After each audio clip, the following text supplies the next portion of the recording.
Okay, so we've got something a little bit different for Manchester Scene Stories this time.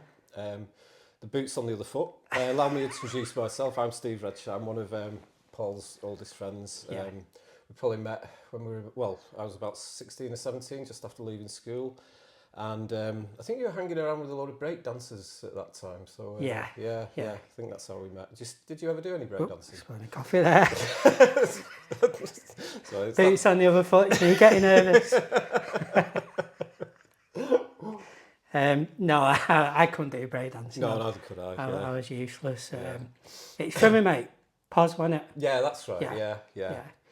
So I think what we're going to do is we're going to, for once, hear Paul's story, because I think it's an interesting story, because you've gone through some pretty big changes in your life, well, going back a few years. So do you want to tell us about that? Yeah, so get the trauma stuff out of the way early, and then I promise everyone it'll end happy.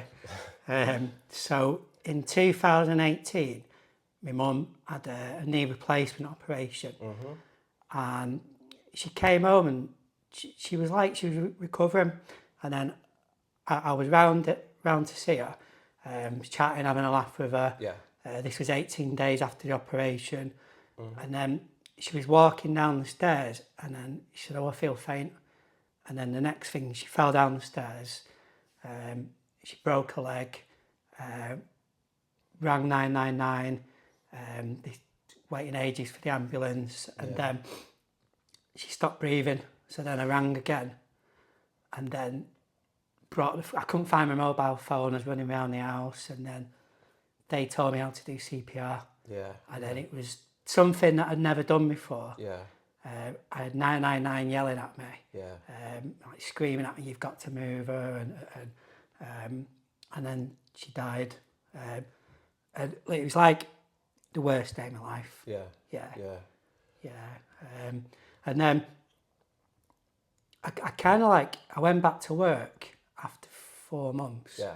And so what sort of work were you doing? Just like customer service. Right. Okay. Yeah, and I'd be on the phone, and I'd hear my cousin screaming when I rang her to say mum had died.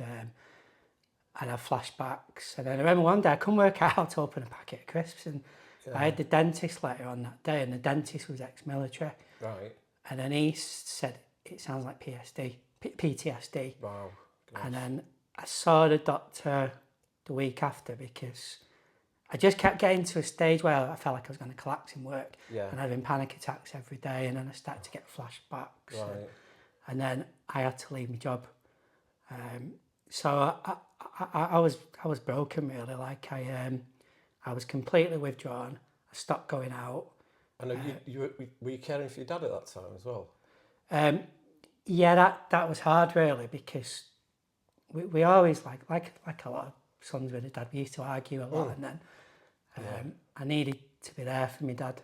And that was quite challenging, that, because my dad was there with me, and I had therapy. But my dad never really talked about it properly, what happened that day. Right, so just sort of closed down.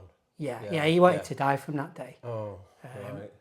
And there was a day, I think it was 2 weeks after it happened, I had a dental appointment at the hospital. And I remember walking past the motorway bridge, and then thinking, fucking jump.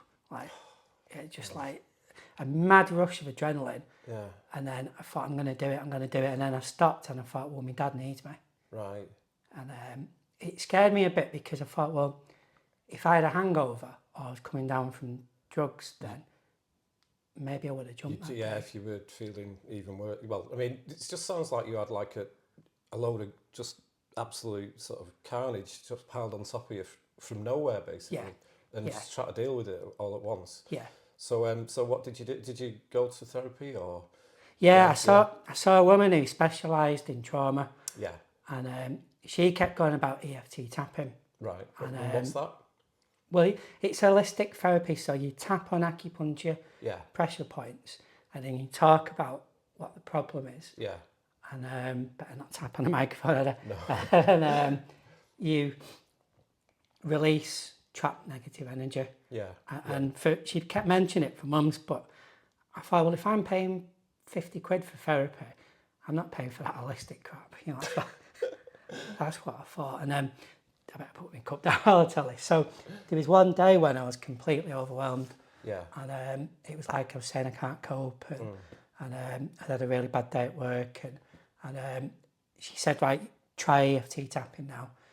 So this is, for me, when you try to save someone's life, it's not always heroic thoughts that are going through your mind. So I had really selfish thoughts. So I had thoughts like, I've got to save a life, I've got to focus, and please, mum, don't die, that type of thought. Yeah. And then I had thoughts like, it's too hard. And then it's like, I want someone else to do it. And I can't go to, even like mad things like, you know, I can't go to the gym, I need to go to shops, and just everyday nonsense popped up in my mind. And then I started to feel, you know, what the fuck's wrong with me? Why was I thinking that? Yeah. And I was suffering badly with feelings of guilt. Yeah. And then we had this EFT tapping session, and I said everything that was going on in my mind while I was doing CPR on my mum, and we tapped on the acupuncture pressure points. And then every so often she'd say that this was a normal response in a trauma. Right. And probably about 20 minutes, which was as long as I was doing CPR on my mum. I got lost, and then I said everything that was going on in my mind while I was tapping, and then I took a deep breath in and blew out slowly, and the guilt went. Wow. And it never came back. Really? Yeah. Wow. Yeah. Because then didn't you start sort of like taking classes yourself in that, doing classes in EFT? Yeah. Yeah, so I qualified as an EFT tapping practitioner. Yeah. And there was a time when my doctor was concerned about me because I was isolating myself. And then she referred me to a charity called Wellbeing Matters. And they connect you with the community. So I'll give her a shout out. I met this woman, Debs Johnson, who was amazing. Best listener I've ever met. Yeah. And she inspired me to do a counselling course. But she helped me get voluntary work. And she supported me when my dad died as well. Yeah. And I ended up volunteering for several charities, and then I started doing it. I qualified as an EFT tapping practitioner, and then there's a terminal illness charity called Being There. Yeah. And I did a tapping group for them. Right. And they loved it. Oh wow. And then it worked on people with severe pain. It worked on them, so they noticed like I was a bit obsessed with my social media side, and I was doing EFT tapping reels with house music. And, right, yeah. And they put me on a social media course. Oh, right, right. And when I was doing that course, they said that my story's powerful, and I should get someone to interview me and tell it. Right. And then I thought, it's a great idea, but I can't do that every week. So I started doing interviews on grief. That's right, yeah, I remember those, yeah, sort of men and mental health, was it? Yeah, and mental health, yeah. Yes, yeah. And so that's how the video thing started then for you? Yeah, because I got one famous person, Man Parish. Oh, right. Yeah. And then I remember doing it with him on mental health, and then I started to get good feedback, but hardly anyone watched my videos. And then I kept thinking to myself, wouldn't it be good to do something on something I enjoy rather than just sadness all the time? Yeah. And then I think 1 year ago today, I decided to do one on Hacienda.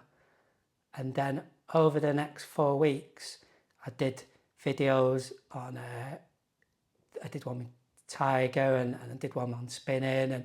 And then over the first month, it was like, wow, I'm getting like 2,000 views in a day on these. Right, yeah.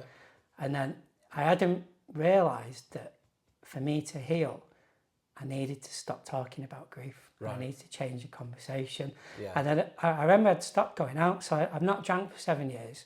Wow. And that was because of that day by the motorway bridge. And then I remember I got excited, and I went in someone's Facebook friends, and I messaged Tommy Smith, who did the Blackburn raves. Yeah. And he said, well, who are you? And I told him about my videos, and then he said, give us your number. And then he rang, And then I got on with him really well, and I told him about my mum's death and PTSD, and then he said, I'm doing a comedy night at the Frog and Bucket tomorrow. All right. So I started to say, yeah, I might do it. And I said to him, do you know what, Tommy? There's no reason for me not to come. Yeah. And we both had a laugh about it. And I went and had a brilliant night. And then it's given me a social life again. Yeah. I'm meeting new people every week. And it's kind of like, you know, I was helping people share their stories of grief. But at the same time now I'm thinking I'm helping people. I'm giving people a massive boost when they do the video and the stories come out and they get friends from they've not seen for years message them and they get loads of praise, and you know, like it feels like I am doing good, but this time I'm not really harming my own mental health. It's just all about like it. I don't know. I mean, I kind of see it as a bit of a sort of celebration of like voices from the past which have been forgotten or just, you know, sort of like been left behind or whatever. And I think that's what people want to hear, you know, because I mean it just brings, because nostalgia is a brilliant thing, and you know, and finding out like what's happened to people since, you know, that we used to know from years ago and stuff like that. I think that's how I find it really interesting, you know. So and so that's led up to you being spotted by Ian Brown. And, so tell us about that. Oh, that was insane. I did a video with Debs on Pips. And we were sat having a coffee, and then she said, oh, Ian Brown's over there. And then I looked over and I thought, oh, fucking hell, it is. And then I thought, well, I can't go over because I don't want to mind people. And so we sat there, and the moment had gone. And then we were chatting for half an hour, and we had a cake and a laugh. And then this voice said, is it Paul? And then I turned around, and it's like, fucking hell, it's Ian Brown. Ian Brown's come over to me. And then we had a chat. And he was sound because he was dead interested in the video we'd done on Pips. Right. And then he said he'd watched a couple, and there was no ego there, or just like a music fan. Do you know what I mean? It's like I love what Dermo said, that we were all equal. Yeah. Oh, that's nice. Yeah. Oh, fab. Yeah. So it's So how many videos have you done now? 80. 80. Yeah. Wow. So and how many have you got ready to release? 24. 24. Yeah. Right. And you're just churning them out left, right, and centre. I'm just gonna have to be disciplined in every week. Right. Because then, if I did it every 2 weeks, people would probably just get bored of me, won't they? Oh, I don't know about that.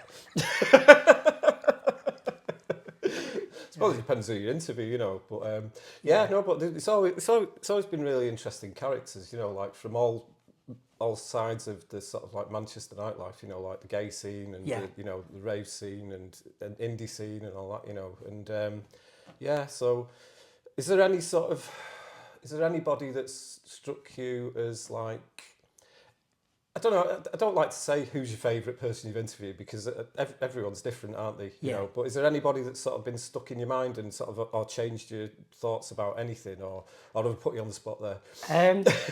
So I think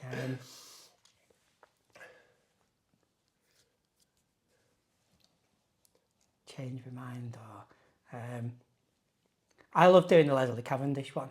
Oh right, yeah, the Beatles guy, yeah, the Beatles hairdresser, yeah, and he kind of like sums up why I love what I'm doing now, because I loved his book, and I asked him if he'd do a video on mental health, and then he said no thanks, mental health's okay, and I thought, oh God, wouldn't it be good just to do one of music? Like, why does it always have to be mental health? And then when I went back to him and asked him if he'd do one on his book, and he said yeah, and then he was such a cool bloke, and I was obsessed with the 60s, and I just got some of the best 60s stories I've ever heard out of him. Wow. Yeah. So that sort of spurred you on to doing music stuff then, from then on, yeah.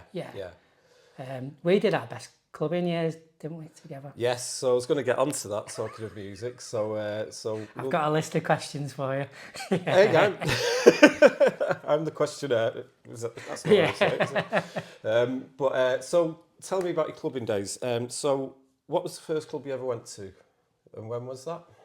It was the Hacienda, but I'm not trying to be cool or trendier because it was in the daytime, I think, and it was the mixed finals. No, it was in the evening. It was the mixed finals.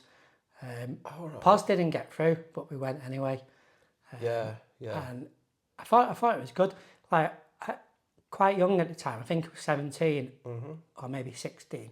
And then I used to go around to Posies quite a lot, listen to hip hop records there. And I didn't realise that clubs in town played that type of music. Right. And then my workmate took me in Corbier's one night, and it was like being in another world compared to Eccles. Yeah, of course, yeah. And then I bumped into you, and then I was like, fucking hell. Yeah. Yeah. And then, then all hell broke loose, really, didn't it? You know, so I think from then we went on to, well, other clubs, didn't we? Yeah. Which other ones did you... What other indie clubs did you get into at the time? I think I had Waves, so like, I mean, I used to love going out local when I left school. Yeah. To the Silver Screen, and then I went in Hacienda, but more with midweek. Yeah. I went to I used to love Void, and then Dave Haslam's Temperance Night. Yeah. And then I absolutely loved DeVille's and Lazy Lil's because I'd go in after work sometimes, and then sometimes we'd stay on later, and then we had like the best year ever one of the best years in 1989, where we saw loads of bands and we got to know loads of people and kind of like felt like a part of a subculture there. Yeah. And then we got in the Brick House, didn't we? Yeah, the Brick House, yeah, that was sort of early 90s, wasn't it? Yeah. The sort of grungy sort of era and everything. And Vic Reeves. And Vic Reeves, of course, Yeah. yeah. But, so yeah, that was all quite really good, wasn't it, those days? You know, I mean, but then I think, I always remember you sort of saying to me, why don't you fancy going down the village? Oh, that was because I went to Brick House one night. Yeah. And then I better not name names here, had I? But someone said, do you want to come to stay after? Oh, yeah. So I thought, well, do I really need to stay out till 9 in the morning? And then I went, and then someone said, do you want to try an E? Now, I was scared of it. So I took trips and speed when I used to go in Hacienda and smoke weed and or draw. Yeah. And then I took an E and I threw up.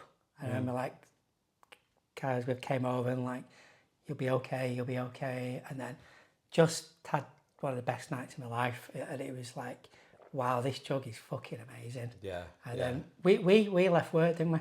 And went to college. Yes. Yeah. Because we did a year at college doing an access course, and then got into separate universities. That while we were doing the access course, there was quite a few interesting afternoons and stuff. Yeah. Do you want to explain the thing about the rubbish in the concepts of a Tuesday? Oh yeah. We dropped acid in the afternoon, didn't we? Yeah, I think I rang you up and said, I've got 2 tabs here, what shall I do? And you said, I'll be round in a minute. Yeah. So funny. That's so funny. Yeah, and it was like a Tuesday afternoon. Yeah. And then we had a walk around Eccles. That's right. And then we was like saying, we're rubbish in the concept of a Tuesday afternoon. And then I remember that we had, because we used to think the Beach Boys, what's it called? Is it the Woody Woodpecker Symphony? Or? Yeah, it's called Fall Breaks and Back to Winter, I think, wasn't it? Yeah. Or something like that, yeah. It was on the Smiley Smile album, which is the weird one, you know. And then I remember like laughing so hard that we were beating the floor where we got, right. This is fucking rubbish. It's rubbish. It's just rubbish. It's rubbish. And just crying, laughing. I think we had the news on in the background with the sound turned off, and we just played that, and it was just like, this is rubbish. Yeah. And then my girlfriend came back and we had to act normal, so which was tricky. But And she just didn't get the jokes, did she? Yeah. Well, nobody would, would they, you know. What are you laughing at? Oh, it's Tuesday. Yeah. So then it went on to kind of all-nighters and stuff, didn't it? Yeah. You know, we got into that, didn't we? Yeah. You know, like the Paradise and Strangeways. Because you hated it. You were really into indie. Yeah. And then you hated dance music. And then you came in Paradise with us one night.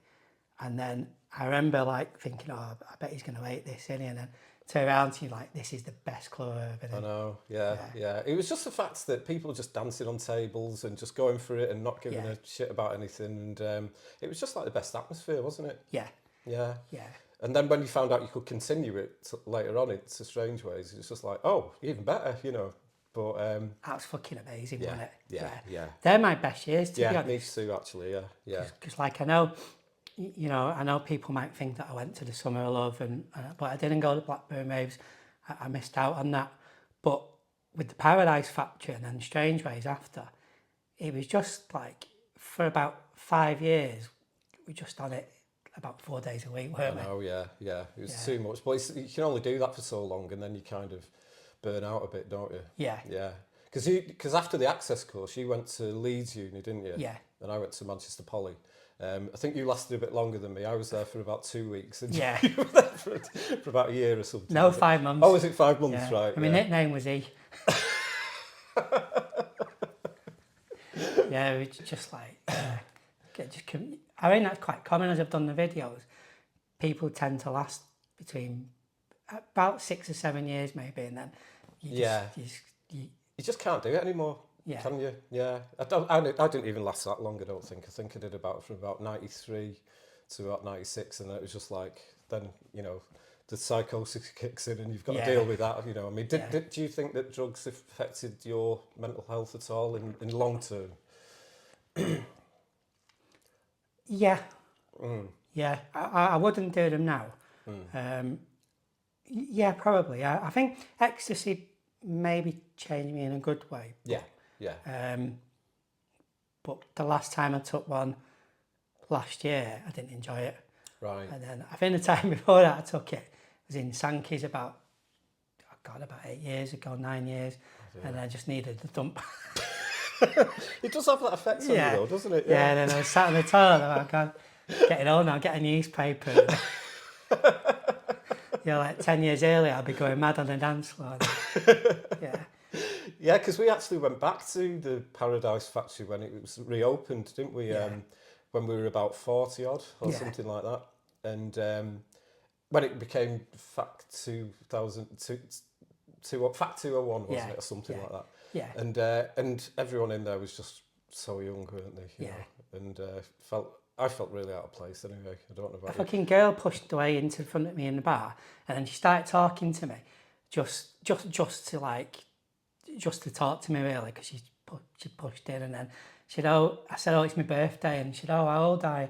And I think I was 38 at the time, and she said, oh, well done. And then she said, have you got a family? Are the kids at home? And I said, no, I haven't got kids. I was like, fucking hell. I must. And you notice that there's a point anywhere it's like you're significantly older than everyone else. I know, and that was that night for me, because like I'd put a decent shirt on like I would do, go to the club, and everyone was like in ripped t-shirts and ripped jeans and everything, which is fine, you know, we used to do that. But somebody walked past down the stairs and sort of went, oh, yeah, Grandad's ironed his shirt, and I was just like, right, that's it for me now, never again. The clubbing days are over. Yeah. But then we started getting into the reunion nights and stuff, which, you know, the picture reunion nights and that, didn't we? Yeah. Yeah, they were brilliant, weren't they? And the Isadora's nights. So. That's right. Yeah, that was a really good period, that, because I didn't enjoy my 30s because I just felt like I was getting older and didn't have a big social crowd like I used to. And then with Facebook groups in my 40s, then there was a lot of like Isadora's and Pip's reunions, and then it was like, if I want to go out to a gig, or I can just have someone in that group. Someone in the group, yeah. Because they're all on the same page, all the same age and all that kind of thing.